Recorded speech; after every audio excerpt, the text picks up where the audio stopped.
Bismillahirrahmanirrahim. Assalamualaikum warahmatullahi wabarakatuh. Waalaikumsalam. Ya Rabbi bil Mustafa balligh maqasidana waghfir lana ma madha ya wasi'al karami. Ya Rabbi bil Mustafa balligh maqasidana waghfir lana ma madha ya wasi'al karami.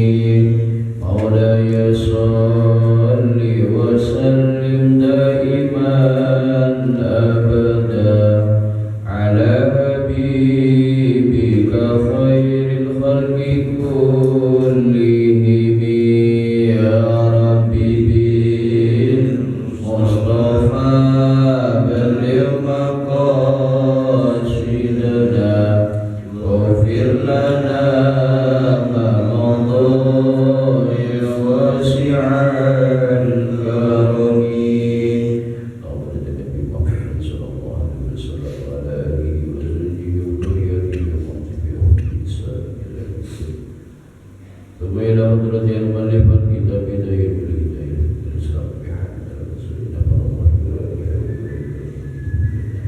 Al-Fatihah.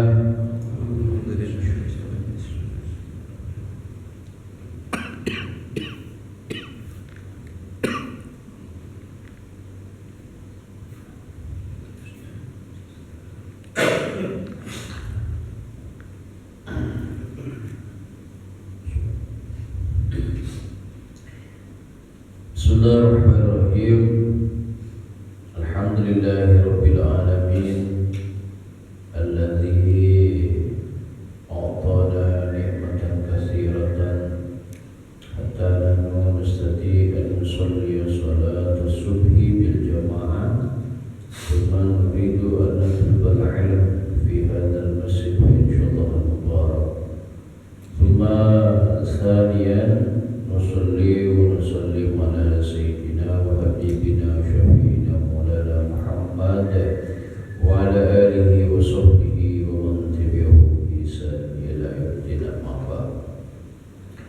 Para jemaah yang dimuliakan oleh Allah Subhanahu wa taala, alhamdulillah, puji syukur patut kita panjatkan kepada Allah Subhanahu wa taala di tengah rutinitas kita yang begitu sibuk.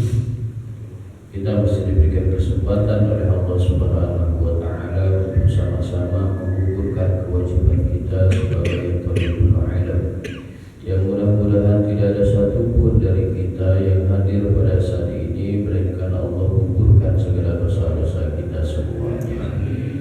Salawat serta salam Allah mari kita sama-sama aturkan kepada pimpinan kita Nabi Allah Muhammad sallallahu alaihi wasallam, kepada keluarganya, sahabat-sahabatnya, serta kepada kita semuanya.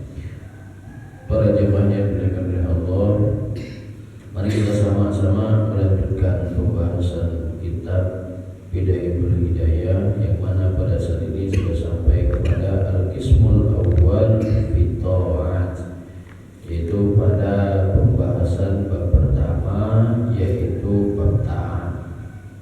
Nah, namun mari untuk menghindari daripada hal-hal yang negatif yang terdapat di dalam hati kita, kita sama-sama luruskan niat kita. Jangan sampai kita hadir di tempat yang mulia ini ternyata kita salah niat. Karena di kitab Ta'limul Muta'allim itu betapa banyak itu hamba-Nya Allah yang secara perilaku adalah ibadah, tapi ternyata tidak mendapatkan apa-apa karena jeleknya niat. Maka ayo kita sama-sama memperbaiki jadidul niyatuna, perbaiki niat kita hanya semata-mata karena Allah Subhanahu wa taala, kemudian menghilangkan tentang kebodohan yang ada pada diri kita, dan jangan sampai memiliki tujuan dari dua hal tadi, apalagi tujuannya itu untuk keduniaan. Ini yang oleh Rasulullah itu diwanti-wanti dalam hadisnya, ana min ghairi dajjal akhafu alaikum minad dajjal. Umar wa ya Rasulullah, ulama su. Katanya baginda Rasul itu, saya lebih khawatir kepada umatku nanti di akhir zaman itu daripada Dajjal. Jadi ada satu makhluk yang lebih ditakuti oleh Rasulullah itu daripada Dajjal, yang sebenarnya kita sendiri itu mendengar Dajjal aja sudah begitu, tapi Rasulullah lebih khawatir kepada satu ini. Siapa? Ulama su. Siapa ulama su? Pakaiannya itu pakaian ustaz, pakaian kiai. Kemudian kata-katanya kata-kata akhirat.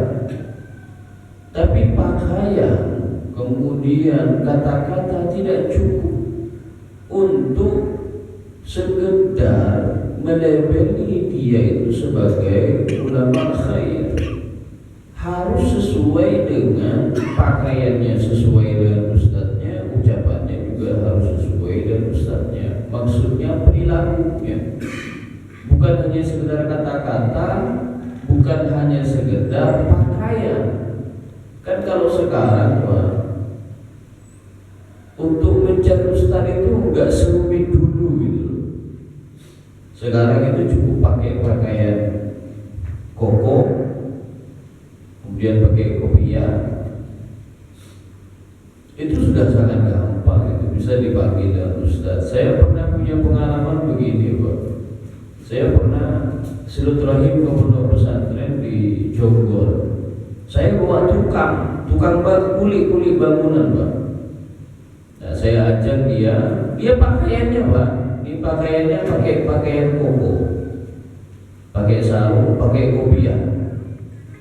Karena dia baru saya Pak masuk ke pondok pesantren itu, dia dipanggil ustaz. Pakaian bisa menipu kan? Dia belum berkata-kata. Kalau dia sampai berkata-kata itu ketahuan nih, belepotan ini. Nah, artinya apa? Pakaian saja tidak cukup. Jadi harus sesuai pakaian itu dan juga ucapan itu ya dengan perilaku sehari-harinya. Maka mari kita sedikit demi sedikit memasuki bab pertama ini dengan pembahasan ketakwaan kita kepada Allah Subhanahu wa taala. I'lam anna awamirallahi ta'ala faraidu wa nawafilu. Ketahuilah sesungguhnya perintah Allah itu ada dua. Ini kalau dikalkulasi ya secara umum perintah Allah itu cuma ada dua. Yang kita bahas itu bukan perintah suatu kewajiban dan perintah suatu larangan, bukan itu. Tapi perintah pengerjaannya. Perintah pengerjaannya yang datang dari Allah itu hanya ada dua, yaitu perintah yang wajib, kita sebut itu sebagai faraid atau wajib. Kemudian ada wa nawafil, perintah yang sunnah. Kita tahu itu definisinya, kalau wajib itu kalau dikerjakan dapat pahala, kalau tidak dikerjakan dapat dosa. Itu yang wajib tuh. Kita bisa spesifik lagi dengan contoh sholat. Itu hukumnya yang 5 waktu itu wajib. Puasa Ramadan itu wajib. Zakat fitrah wajib. Haji bagi yang mampu wajib. Nah, yang meninggalkannya dapat dosa. Nah, ini yang kita sebut tadi sebagai faraid, hukum yang wajib dikerjakan oleh setiap muslim. Nah, nawafil adalah yang sunnah, yaitu produk yang Allah keluarkan kepada hambanya itu, di mana produk tersebut kalau dikerjakan dapat pahala, kalau ditinggalkan nggak dapat apa-apa. Tapi tadi pahalanya itu tidak lebih besar daripada yang wajib. Itu. Jadi jangan dibolak-balik. Karena lagi-lagi saya balik lagi, Pak. Setan itu sangat halus sekali untuk membolak-balikan suatu ketentuan hukum dari Allah. Kadang yang sunnah itu lebih meriah, Pak, ketimbang yang wajib. Ini jangan dibolak-balik. Wajib itu tidak bisa digeser dengan kemeriahan yang sunnah, nggak bisa. Dan gimana kok bisa bolak-balik? Kita contoh begini dah. Kita melaksanakan syiar Islam yang begitu besar, begitu meriah. Itu boleh enggak? Ya boleh, nggak ada yang larang. Tapi kalau dengan syiar tadi ternyata mengorbankan misalkan waktu subuhnya sampai tidak sholat subuh, justru jadi haramnya kegiatan-kegiatan tersebut. Maka balik lagi tadi, jadi secara umum perintah dari Allah itu dua, yaitu perintah yang wajib, kemudian perintah yang sunnah. Nah, dua-duanya ini bagus buat kita, bagus untuk kemaslahatan dunia dan akhirat kita.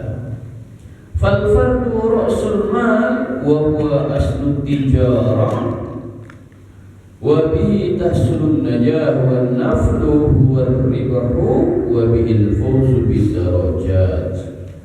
Fal fardu, adapun yang fardu, ra'sul mal wa huwa aslu tijarah.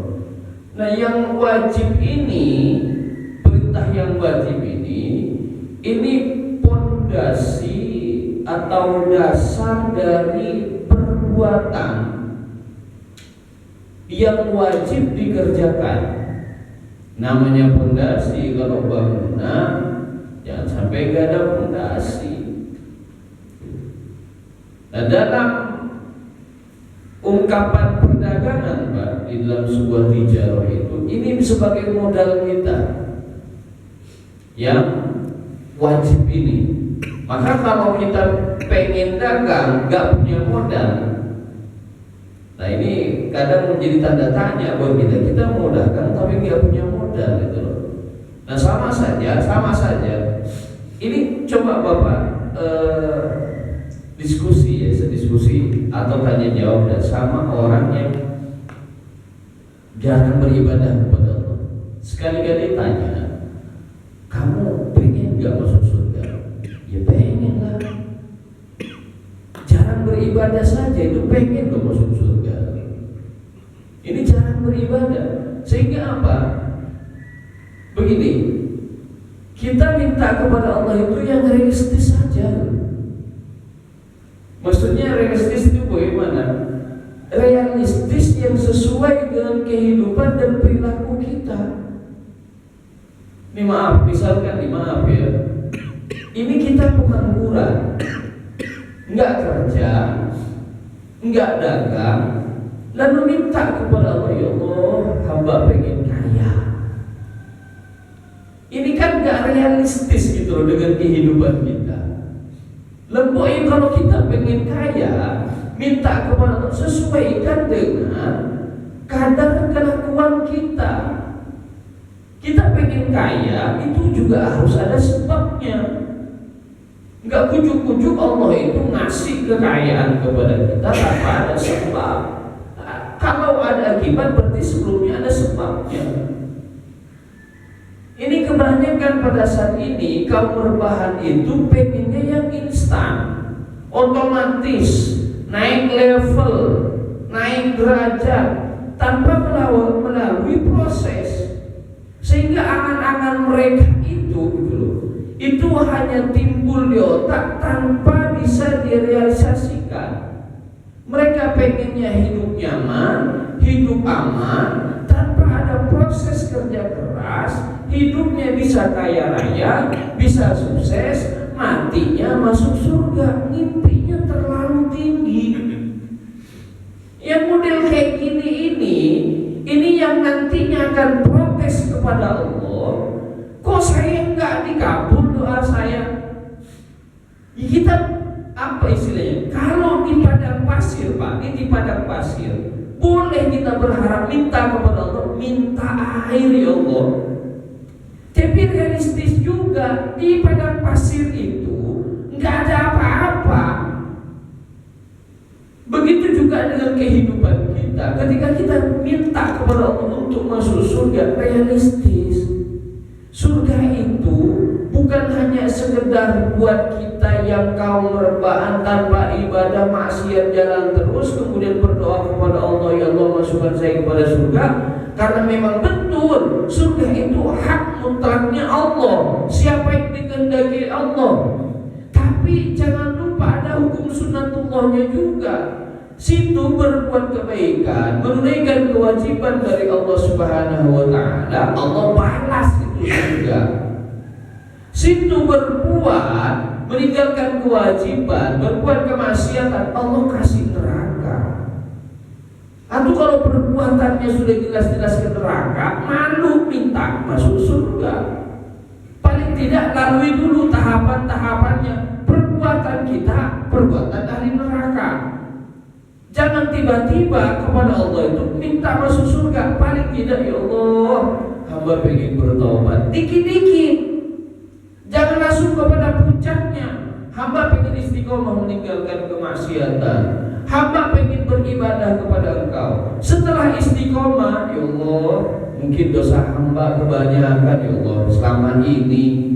Tapi hamba gak kuat itu kalau di neraka. Saya pengen masuk surga, ya Allah.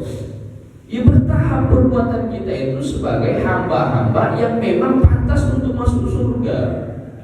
Kalau dilogikakan kepada kita dalam kehidupan sehari-hari, ini kita pengen datang minta tolong kepada orang, tapi orang tersebut yang pengen kita mintain tolong itu nggak kenal sama kita. Pak, assalamualaikum. Waalaikumsalam. Pak, izin saya minta tolong, ini istri saya mau lahiran. Tapi nggak kenal.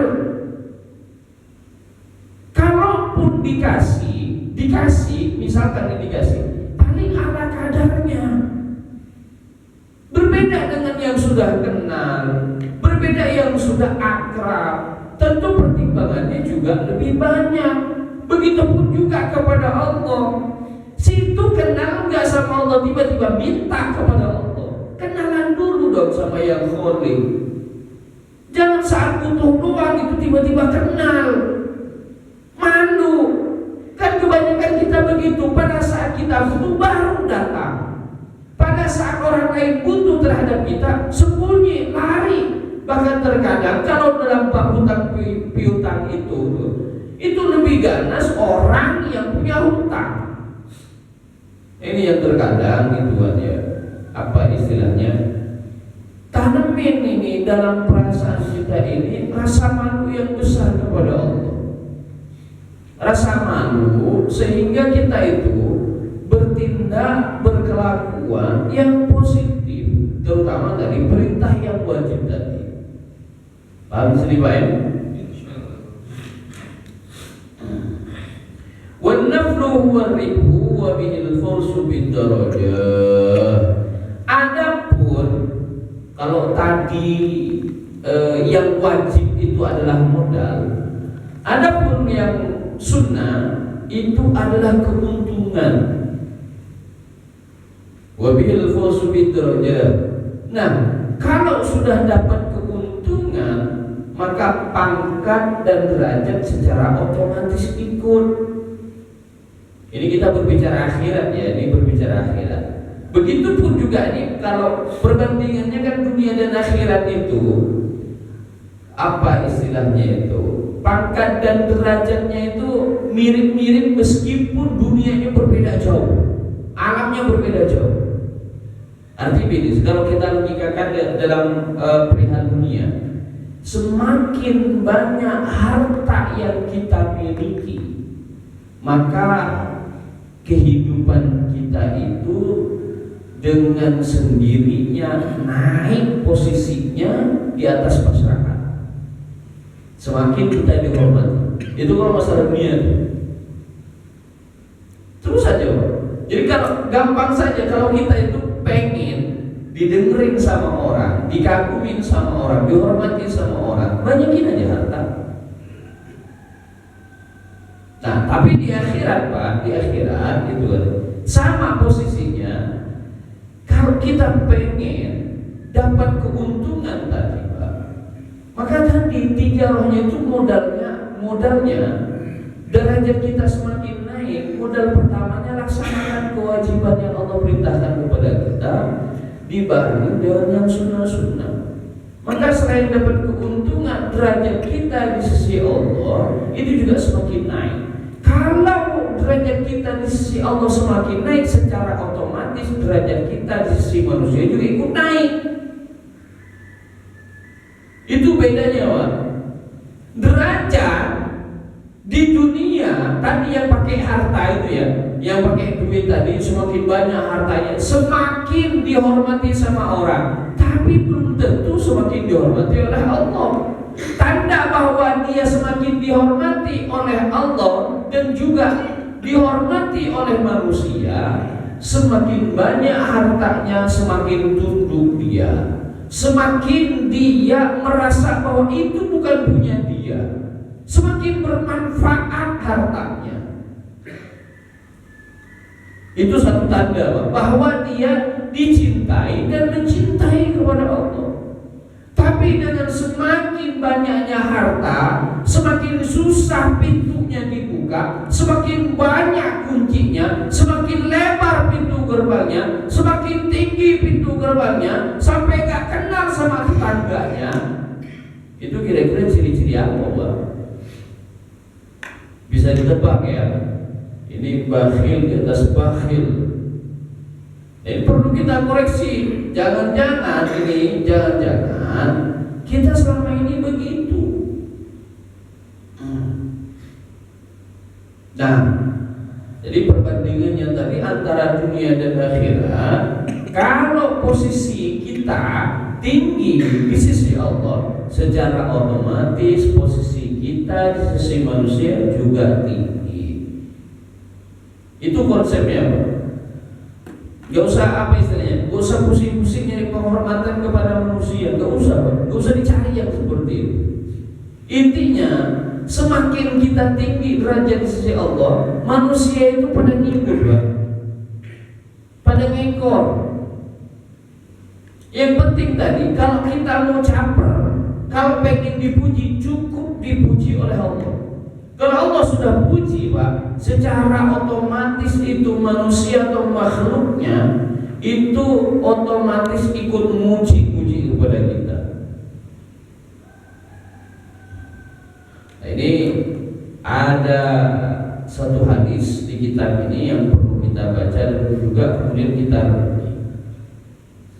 Ada hadis qudsi, Allah berfirman, Yaqulullah tabaraka wa ta'ala ma taqarraba ilayya al-mutaqarribun bimithli ada'i al-maftaratu 'alaihim. Tidaklah seorang hamba, tidaklah seorang manusia yang mendekat kepada Allah dengan cara menjalankan kewajibannya kepada Allah. Wala yazallu 'abdu yataqarrabu ilayya bin nawafil hatta uhibbuhu. Dan tidaklah seorang hamba yang melaksanakan ibadah-ibadah sunnah hatta uhibbuhu, sampai dia mendapatkan kecintaan daripada kecintaan Allah. Jadi tadi Pak, posisi ketika kita sudah mulai istiqomah dengan kewajiban yang Allah perintahkan kepada kita, kemudian menjalankan yang sunnah, maka balasan konsekuensi yang kita terima itu adalah kecintaan daripada Allah. Ini puncak daripada puncak derajat. Kalau sekedar kita ngatain cinta kepada Allah itu kan gampang ya. Kita belum ada pengakuan loh. Berbeda dengan Nabi Muhammad. Nabi Muhammad itu sudah diakui oleh Allah. Kita belum. Kita ini ngaku-ngaku loh saat ini sebagai hamba Allah. Ya Allah, hamba. Ini kan sekedar mulut kita menghambakan diri, tapi sebenarnya banyak realita kita yang gak menghambakan diri. Maka tadi Pak, cara yang paling gampang, laksanakan kewajiban, kemudian laksanakan yang sunnah, hindari yang Allah larang. Maka kata Allah, konsekuensinya yang Allah berikan kepada kita mahabbah daripada Allah Subhanahu wa ta'ala. Dan ingat, kalau sudah Allah cinta sama kita, ini konsekuensinya. Fa idza ahbabtuhu kuntu sami'ahu alladhi yasma'u bihi. Kalau Allah sudah cinta kepada satu hamba, maka katanya Allah, kuntu sami'ahu alladhi yasma'u bihi. Dia Allah yang akan menjadi pendengarnya. Kalau sudah Allah nih Pak yang menggerakkan telinga kita ini telinga nih yang seringkali suka mendengarkan gosip gibah daripada tetangga, kawan, sejawat, itu oleh Allah dijaga telinga kita, Pak. Dibikin gak senang ketika mendengar gibahan di antara handai taulannya, dibikin oleh Allah pergi dari tempat itu. Karena Allah yang jaga pendengaran kita. Kan apa istilahnya Pak? Yang paling enak itu Pak, yang paling enak itu di pembicaraan antar teman tuh, sambil ngopi sambil mundur ngegosipin orang Pak. Itu paling enak. Tapi ya tadi karena kita menjalankan kewajiban kepada Allah, yang sunnah juga kita jalankan Pak. Maka katanya Allah, saya cinta kepada hamba. Kalau saya cinta kepada hamba, konsekuensinya Allah tulikan telinga dia itu dari hal-hal yang negatif, dari pembicaraan yang tidak bermanfaat. Itu yang pertama Pak. Konsekuensi ketika kita menjalankan perintah Allah yang wajib ataupun yang sunnah. Tapi enggak sampai di situ, wa basarahul ladzi yubsiru bihi. Kemudian Allah itu menjaga pandangan kita. Ini apa ya? Enggak usah yang muda, kita yang pada tua ini Pak, memandang kepada yang bukan muhrim kita Pak, memandang kepada lawan jenis Pak, yang notabene-nya cantik, putih, mulus, montok Pak, itu mendambakan mata kita gitu.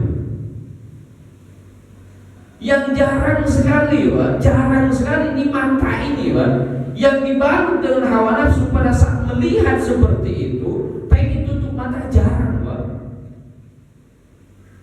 Melihat misalkan Pak, entah di perjalanan di mana, kalau sudah melihat sesuatu yang indah sekali pengen dua kali Pak.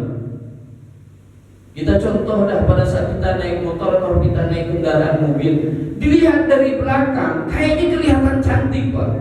Rambutnya semampai, panjang, hitam, pakaiannya ketat, dilihat dari belakang, penasaran gak pengen lihat yang di depan Pak. Itu Pak, kalau kita salib itu motornya, kendaraannya itu di mata ini bisa jadi yang awalnya fokus ke depan masih kelirik kayak gini Pak. Itu baik. Ini mata yang sering dibalut dengan hawa nafsu. Maka tadi ketika Allah sudah cinta kita konsekuensi yang kedua. Allah pulihkan yang pertama itu dari pendengaran yang masuk kita ini dari kemaksiatan. Benar-benar tunduk malu kepada Allah. Saat melihat kemaksiatan tersebut, langsung berubah. Enggak jelalatan gitu. Mata kita ini cukup udah pandangan kita itu kepada yang halal. Kalau benar-benar sudah tidak tahan, tambah yang halal. Jangan nyari yang haram. Paham maksud saya, Pak ya? Gak usah diobrolin ke rumah, udah cukup obrolan kita aja ini. Lah daripada mandang yang haram, Bu, lebih baik mandang yang halal. Itu konsekuensi yang kedua. Kemudian walisanahu alladhi yantiqu bihi. Dan konsekuensi yang ketiga adalah menjaga lisan kita dari obrolan-obrolan yang bikin orang lain tidak senang atau bikin orang lain sakit hati. Obrolannya senantiasa dirindukan, enak gitu didengarnya.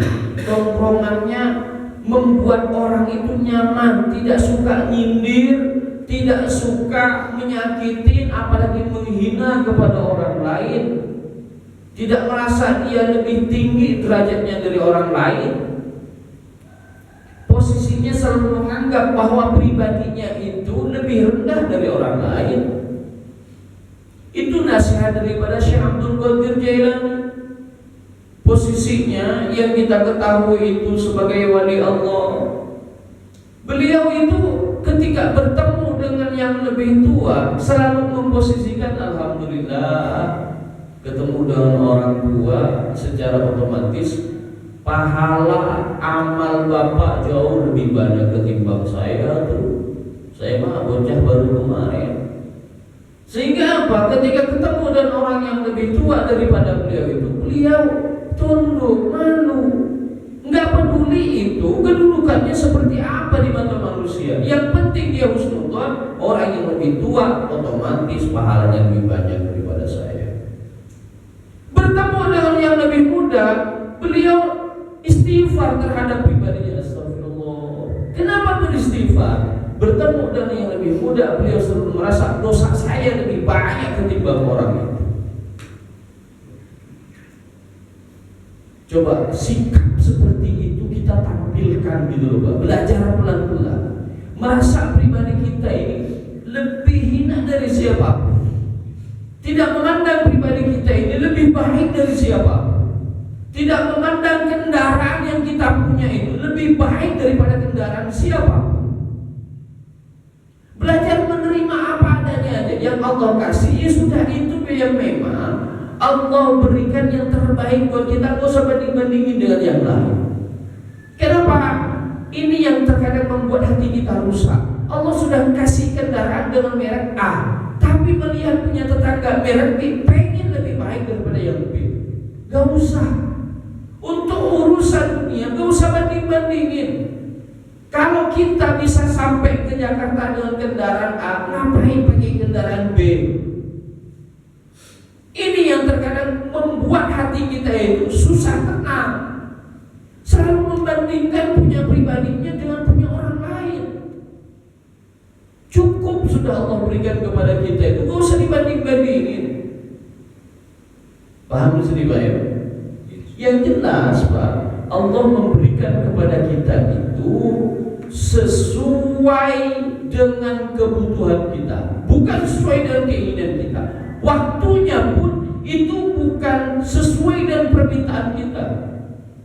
Contoh hari ini Bapak misalkan berdoa kepada Allah hayal mobil. Besok tapi Allah, ini hari apa sekarang?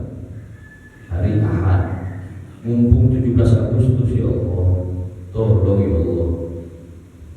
Iya realistis tadi kita kayak minta kepada Allah, Allah tuh ngasih kepada kita sesuai dengan kebutuhan kita. Waktunya pun bukan kita yang nentuin, sudah menentukan hari dan tanggalnya. Ya Allah, saya pengen mobil besok tanggal 17 Agustus pas jam 7 pagi ya Allah, tak lebih. Minta apa? Ngerampok. Bisa pesen grab. Ini kita mohon kepada Allah itu ya pakai adab, ada tata caranya.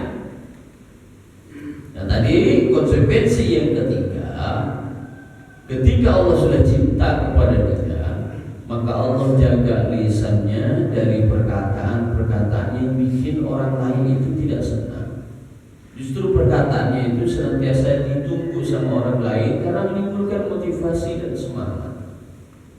Ketika melihat orang lain tidak termotivasi dengan pribadinya, merasa lebih hina atau merasa malu bersama kita atau dengan masyarakat yang lain, justru dia hadir dengan ucapannya mengajak kepada orang lain, saya lebih parah daripada kamu.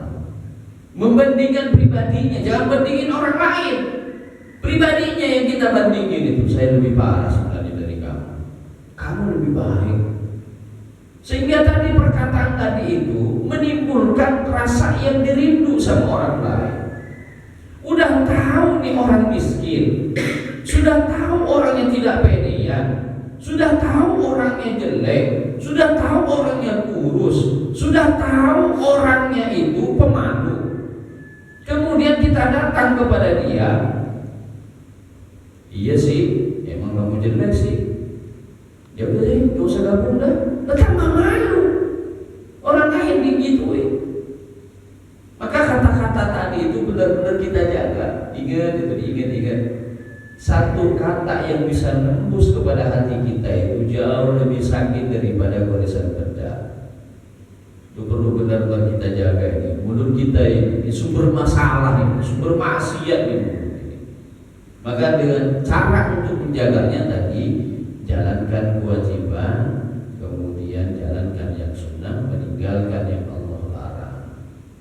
Itu konsekuensi yang ketiga. Alladzi yantiqu bihi wa ilahu alladzi yabtishu biha. Kemudian konsekuensi yang keempat, tangan kita ini dijaga oleh Allah dari sesuatu yang membuat tangan kita ini nanti disiksa. Itu hati-hati di tangan kita ini.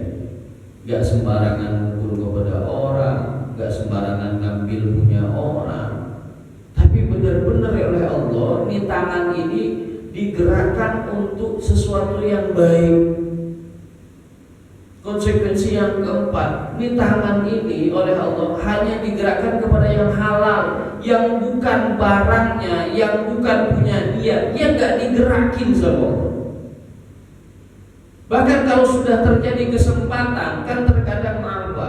Pencurian itu terjadi bukan hanya karena ada apa istilahnya itu, niat daripada si pelaku, tapi karena ada kesempatan. Saya kemarin Pak baru nangkep maling. Saya dikirim video sama Pak RW, ternyata ada maling. Malingnya itu rongsok. Nah, itu baru pertama kali dia maling. Dia ngerongsok. Kemudian Pak, ada ngelihat tas yang isinya duit. Itu dibuka tasnya, diambil duitnya. Kira-kira Pak nih, dia berangkat di rumahnya memang mau maling apa ada kesempatan Pak? Ada kesempatan, bukan niat dia itu, tapi karena ada kesempatan. Tapi ya Pak, ya tadi kalau tangan ini dituntun sama Allah, mau ada kesempatan, itu nggak jadi masalah persoalan seperti itu. Tapi maaf, kalau tangan ini sudah tidak dituntun oleh Allah, tangan ini sudah dilepas oleh Allah, bukan hanya karena ada kesempatan, tapi juga niatnya pun itu benar-benar bulat Pak. Ya kita lihat bagaimana koruptor-koruptor kita itu Pak. Bukan hanya tangan ya, tapi hatinya semuanya digerakkan bagaimana itu dana itu masuk kepada rekening pribadi. Kalau maling kan pakai tangan gini ya, Tapi kalau itu sudah elit, pakai otak, pakai sihir, bagaimana caranya dana orang lain masuk kepada pribadinya itu.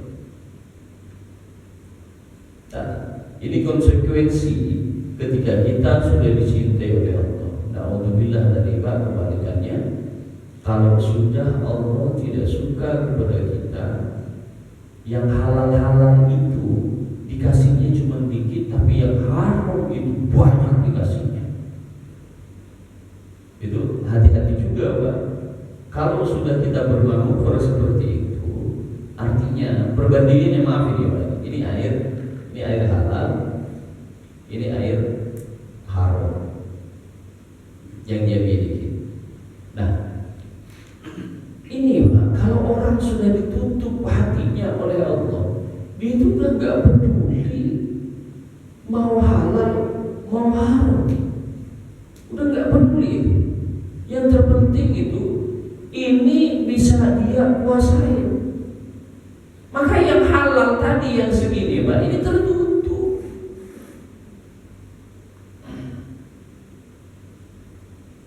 Jadi konsekuensi yang keempat, jadi tangan itu dijaga oleh Allah.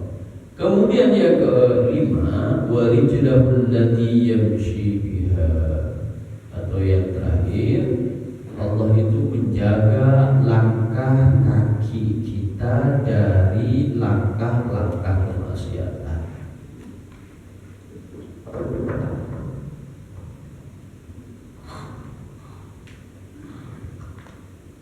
Artinya bagaimana? Ini kaki ini juga termasuk, Pak, salah satu sumber kita yang bisa menyebabkan kita masuk neraka dan juga bisa masuk surga. Bapak kalau pernah mendengar ada sebuah ungkapan itu, langkah terberat dan terjauh seorang laki-laki itu bukan ke luar negeri, bukan ke puncak Bromo, bukan ke tamasya, tapi langkah terberat dan terjauh seorang laki-laki ke masjid. Itu bagi orang yang tidak dicintai oleh Allah. Apalagi jauh rumahnya dari masjid, terkadang temboknya nempel ke masjid itu, adzan didengar, tapi gak mampu kakinya itu untuk melangkah.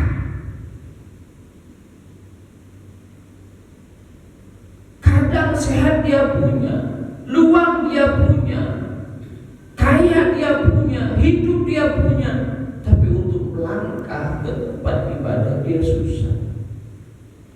Maka tadi, Pak, jadi ini untuk introspeksi kepada pribadi kita. Sekali-kali ketika kita sudah susah untuk melakukan kebaikan, untuk melangkah ke masjid, kalau benar-benar kita sudah susah, coba introspeksi diri, ada nggak pekerjaan yang kita lakukan itu menyebabkan Allah murka kepada kita? Coba ditanya, Pak. Khawatir. Ya Allah, kok saya berat sekali ya datang ke masjid ini, ada apa ya? Ingat, Bapak, ya, ingat. Yang maha membolak-balikkan hati kita ini kan Allah. Allah itu kalau senang sama kita, maka oleh Allah itu kita ditegur terus, Pak. Dengan cara apa menegurnya? Dengan berbagai macam cara Allah itu tegur kepada kita. Itu kalau senang Allah kepada kita. Sebagaimana kita senang kepada anak kita, bagaimana sih? Kadang kita itu negur kepada anak kita kan gak harus itu dengan kata-kata mudah, ada kan dengan kasar. Begitupun juga Allah kepada kita. Allah itu kalau sudah senang menegur dengan lembut, dengan cara dipanggil tadi, ayo datang ke masjid, hayya sholat. Nah, ada yang ditegur dengan kasar. Kalau sudah kemaksiatan, Pak, merajalela, Allah tegur dengan cara kasar. Dengan cara apa? Entah itu secara pribadi duitnya dihilangi biar gak bergantung lagi sama duit, entah motornya atau apanya, atau bahkan terkadang bencana yang datang. Ini kita doain ini kemarin NTT berapa 7,7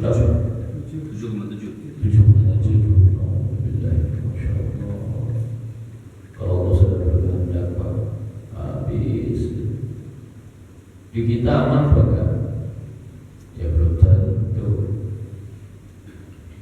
Itu yang kemarin juga kalau nggak salah di Brazil ya, yang kaum pelangi itu yang mau menunjukkan identitas mereka, Allah kemudian turunkan altar dan sebagainya. Jadi juga perlu hati-hati pada pokoknya ini sekarang ini di akhir zaman ini model-modelnya itu sudah mulai muncul pada berani itu. Kemaksiatan mereka itu sudah gak malu. Bapak kalau pernah dengar berita itu di Karawang itu, yang kalau nggak salah itu di tempat diskotik itu, kaum pelangi itu sudah mulai berani menampilkan adegan hotnya, menampilkan adegan-adegan mengungkapkan perasaannya sesama jenis. Terkadang kan ini logika kita butuh terhadap bagaimana persoalan sosial mereka, bagaimana tidak, kan menurut kita yang normal, Pak, kok bisa ya nafsu sama yang sesama jenis? Ayam saja, Pak, kalau bertemu nih ayam jantan ketemu jantan, nikah atau berantem, Pak? Berantem nih ayam, manusia yang dikasih akal loh, bisa ya? Yang ya Allah secara kesempurnaan di manusia, di makhluk Allah ciptakan yang paling sempurna. Malaikat kalau dikatakan sempurna, dia nggak punya hawa nafsu. Jin dikasih hawa nafsu, dikasih akal, tapi rupanya itu nggak seindah dan sebagus daripada manusia. Hewan meskipun hidup, hidupnya hewan itu diperuntukkan untuk manusia. Makanya dia nggak punya akal. Yang nggak punya akal aja tahu mana yang perempuan. Belum ada itu ceritanya itu. Ayam jantan itu pada saat bertemu dengan yang jantan itu diperkosa yang jantan. Dia juga ngerti. Belum ada itu kucing yang laki-laki bertemu dengan kucing laki-laki itu kemudian terjadi peristiwa perzinahan di situ, gak ada. Ini manusia yang diberikan akal, otaknya sempurna oleh Allah, malah cinta sesama jenis. Ini na'udzubillah. Dan selalu dilarikan kepada HAM. Itu HAM katanya. Masya Allah dan na'udzubillah. Pak, dijaga Pak generasi kita. Karena yang diincar itu biasanya itu yang masih bocah-bocah itu, dijaga pergaulannya, polanya pun dilihat, Pak. Pola kehidupan anak laki-laki kita itu dilihat. Kalau sudah mulai ada perubahan, Pak, tegesin ente laki-laki itu. Jangan bergaul terlalu banyak dengan kaum-kaum yang seperti itu. Bahkan bukan terlalu banyak ya, jangan bergaul sama sekali, haram. Langsung potong pergaulannya, maksud saya, Pak. Nah, Bapak yang dirahmati Allah Subhanahu wa taala, ini sampai jam berapa nih? Jam terus. Suruknya jam. Ini jam 6 cukup ya?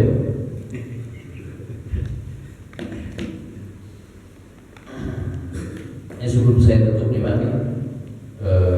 Satu bait sebentar nih. Walan tasila ayyuhat talib ila qiyami fi awamillahi ta'ala illa bi muraqabati qalbika wa jawarihika fi lahdatika wa anfasika min hini tusbihu ila hini tusi. Dan kita tidak bisa mencapai cinta dari Allah Subhanahu wa taala itu kecuali kita dengan cara muraqabah. Apa itu muraqabah? Muraqabah dari yang haram itu artinya menjaga sesuatu yang haram kita kerjakan atau kita makan. Itu muraqabah dari haram. Muraqabah yang halal, muraqabah yang takwa, tetap menjaga ketakwaan yang kita lakukan kepada Allah itu dengan cara ikhlas. Itu muraqabah takwa. Muraqabah yang mubah, yang boleh, itu dengan menjaga tidak berlebihan. Makan boleh, tapi jangan berlebihan. Itu.